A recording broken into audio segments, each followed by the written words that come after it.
Okay, so I want you to imagine something for a moment. You're looking up at the night sky, Right. but it's not the usual stars or, a satellite passing by. You hear a sound, A sound. Like what kind of sound? a massive creaking sound, and you realize it's a door opening. I mean, a literal gate in the heavens that has never, ever been opened before. That is such a cinematic image, isn't it? Just it immediately tells you that whatever's coming next is a huge deal. It has to be.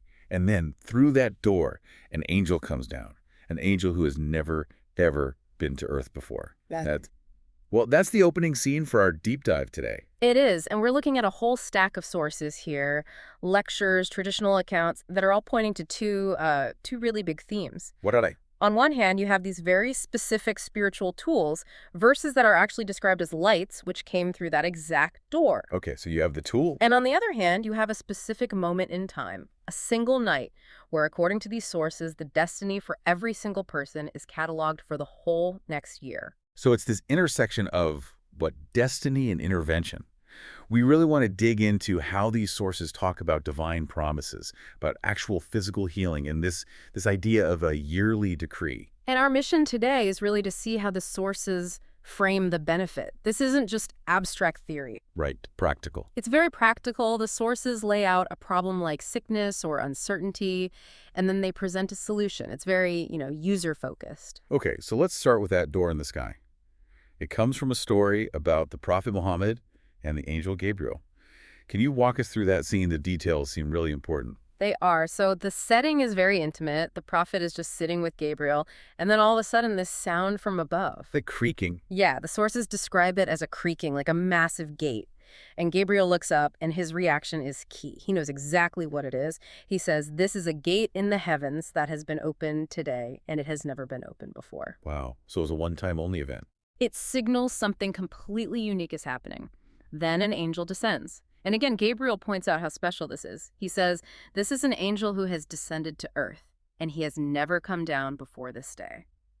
So it's like a special courier is being sent for a package that's too important for the regular mail. That's a perfect way to put it. So this angel greets the prophet and says, "Rejoice in two lights given to you, which have not been given to any prophet before you." And these two lights are? Surah al-Fatiha, which is the opening of the Quran, and the final verses of the next chapter, Surah al-Baqarah. Two lights. I find that phrasing so interesting. Why lights and not just, verses or guidance? I think that's a key distinction the sources make. A light cuts through darkness. It provides clarity, but it also implies efficacy. Yeah. It does something. It's less like a lamp and more like a laser. A laser, okay. And this is where it gets really powerful for you, the listener. The source attaches a very specific guarantee to these two lights. A guarantee. Yes. The promise is, you will not recite a letter from them except that you will be given it. Or, to put it another way, whoever asks from these verses will not return empty-handed. Okay, hold on. Will not return empty-handed. That sounds like a blank check. I mean, to play devil's advocate, does that mean if I read these and ask for a sports car, I get a sports car? Hey, it's a fair question. And the commentaries on this are really insightful. They make this point about the difference between our asking and the divine giving. How so? Well, when we ask for things, our requests are often flawed, right? We ask for something that might actually be bad for us, or we don't even really know what we need. Right. We ask for the sports car when what we really need is, a reliable minivan. Exactly. But the commentary says the flaw is in our asking, not in the giving. There's no shortage on the divine end. The idea is that these verses themselves contain perfect, comprehensive prayers. Things like, guide us to the straight path, or asking for forgiveness. Ah, so because the request itself is divinely authored, the answer is sort of pre-approved. That's a great way to put it. It's like you're submitting a pre-approved form. You're using the lights to make sure your request is processed perfectly. I want to shift to the first of those lights then, Surah al-Fatiha. The sources call it the greatest surah, and there's a story about a companion, Abu Sa'id bin Mu'alla, that really drives this home. Right. This is a classic teaching moment. So Abu Sa'id is in the mosque. He's in the middle of his prayers, and the prophet calls his name. And he doesn't answer, which, to be honest, I get. You're in prayer, you're focused, you figure I'll just finish up and then go see what he needs. It seems like the respectful thing to do, for sure. So he finishes his prayer, goes over, and the prophet asks him, "What stopped you from coming to me?" Abu Sa'id explains, "I was praying." And the prophet's response is, Kind of intense. It is. He asks him, did you not hear God's command to answer? He's equating answering his call with answering God's call, even over a formal prayer. That's a heavy moment. But he's using it to set up this incredible lesson. He tells Abu Said, before you leave this mosque, I will teach you the greatest surah in the Quran. What a hook. Stick around, I'm about to give you the master key. Exactly. And then he reveals that it's Al-Fatiha. He also calls it Sabal Mathani. Can you break that down? Sabal Mathani. It means the 7, often repeated verses, which refers to the fact that these 7 verses are recited in every single part of every single prayer every day. So it's the greatest, partly because of its repetition? Repetition, yes, but also its substance. The sources say it encapsulates the entire message of the Quran. It's the mother of the book. So when he calls it the greatest, he means it's the concentrated essence of everything. Okay, so its status is clear. It's a light, it's the greatest, but the sources don't stop there. They get very, very practical. And by practical, I mean medical. This is where the concept of ruqya comes in. This is a huge pivot in the sources, moving from spiritual status to physical application. Ruqya basically means a spiritual remedy or an incantation for healing. And the proof they offer isn't a theological debate. It's a field report. The story with the scorpion. It's a very famous story. A group of the Prophet's companions are traveling, and they ask a local tribe for some hospitality, food and shelter. And the tribe just says no, which our sources point out was a major social foul back then. Yeah. Turning away travelers was a big deal. A huge breach of conduct, but then a bit of poetic justice, maybe. The chief of that same tribe gets stung by a scorpion. Ouch. And they're desperate. None of their local remedies are working. So they run back to the travelers, the same people they just snubbed, and ask if any of them can help, if they can perform ruqya. So they have to swallow their pride and beg for help. And one of the companions, Abu Said, he steps up. He does, and this is the key part. He's not a doctor. He has no medical training. All he does is go to the chief and recite Surah Al-Fatiha over the sting. The recitation. Yeah. No herbs, no special procedure. Just the recitation. He recites it 7 times, and the cure is described as being instantaneous. The source says the chief was healed as if released from a fetter. Like a rope was just cut, and he was free. That implies the pain was just gone. Completely. But this is where the story gets even more interesting, the business side of it. Right. I love this part. They didn't do it for free. Abu Said says, look, you guys were rude to us, so we're not doing this unless you pay. It's a negotiation. And they agree on a flock of sheep. But then, afterward, they start having second thoughts about the payment. They're worried they basically scammed this tribe. Exactly. They're thinking, is it really lawful to take a whole flock of sheep for just reciting some words? It shaves their integrity. They didn't want to profit from something that wasn't legitimate. So they take the question back to the Prophet for the final verdict. And his reaction is total validation. He asks them, surprised, how did you know it was ruqya? And to prove how lawful the payment was, he says, give me a share of the sheep.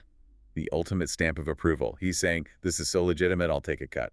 It cements the idea that Al-Fatiha has this tangible healing power. It's not just a text, it's a tool, a real asset.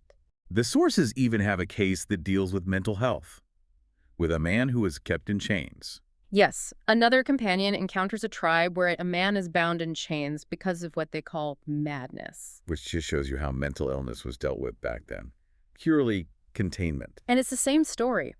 The traveler is asked if he has a cure. He recites Al-Fatiha over the man for 3 days, morning and evening. And the result? Same imagery. The man is cured as if unloosed, the chains come off. And again, there's a payment, 100 goats this time. 100. That's a fortune. A huge amount. And when he asks the Prophet about it, the Prophet draws this really sharp line. He says, some people make a living from false cures like magic or trickery, but you have eaten from a true cure. He's basically classifying it as legitimate medicine. He is. He's putting it in the realm of reality, not just faith or placebo. Now, I know what some of you listening might be thinking. Okay, that's scorpions in chains from 1400 years ago. How does that apply today? But the source material has a modern story, too. It does. The speaker in our source tells a personal story about his own teacher.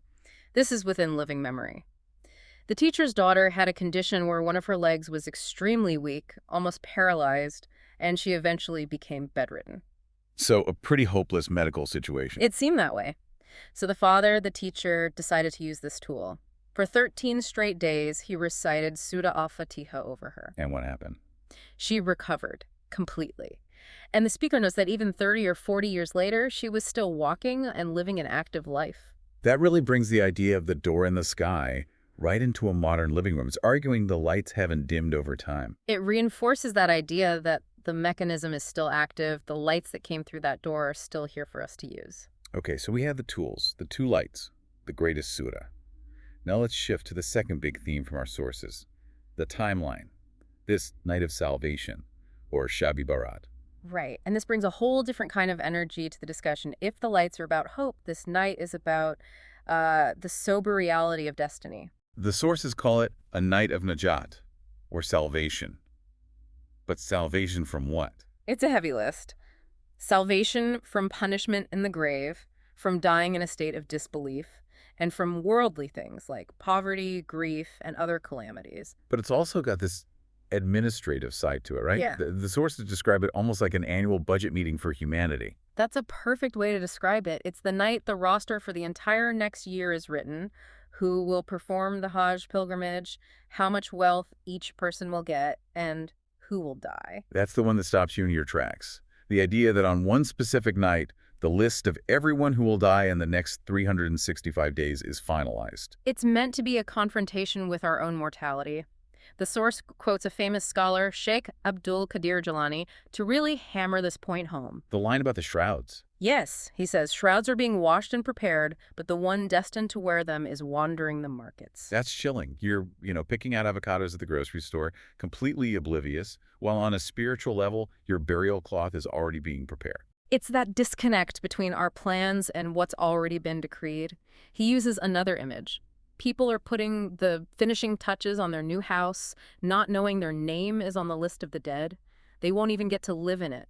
It's an antidote to our negligence, isn't it? It's Yeah. like the source is trying to shake us awake. Precisely. The phrase they use is, goods for 100 years are gathered, but there is no news of the next moment. We plan for a century, but we aren't even guaranteed the next second. So let's connect the dots here. How do these two big ideas, the empowering two lights and this seemingly deterministic night of salvation, fit together? I think that's the core takeaway of this deep dive. The night of salvation presents the problem.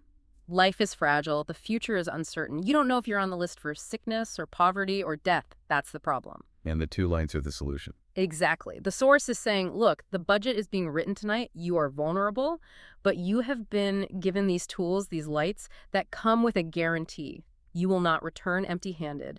You have a direct line to the one writing the budget. So you can influence what gets written down. Yes. You can use these lights to ask for protection from the very things that might be decreed. Ask for health, ask for a good life. It transforms the night from one of pure fear into one of massive opportunity. That's a really powerful way to frame it. It's not about being scared of the unknown. It's a call to action to shape your own year. It's about being proactive. Don't just let the year happen to you. Engage with it. So here's the final thought I want to leave you with. We've talked about this budget being written for your health, your wealth, your life for the next 12 months. And we've talked about this blank check you've been given with these two lights. The ultimate opportunity. Exactly. So if you really truly knew that the budget for your next year was being finalized tonight, what would you write on that check? What's the one thing you would ask for that you absolutely cannot afford to live without? That question worth thinking about. Thanks for diving deep with us today. We'll catch you on the next one.